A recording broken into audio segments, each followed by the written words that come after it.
Django is a Python-based web framework. So in order to use Django, you need to install Python first. For the latest version of Django 3.1, you will need to install the latest version of Python 3. You can find the latest version here. The latest version available right now is Python 3.8.5. However, it will not be supported by Windows XP or earlier. After Python, the next thing we will install is the database. For this course, we will be using MySQL. MySQL is open source and an excellent database. So we will go ahead and use MySQL for this course.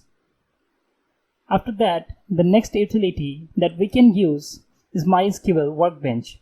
MySQL Workbench provides a GUI to query our database and display data.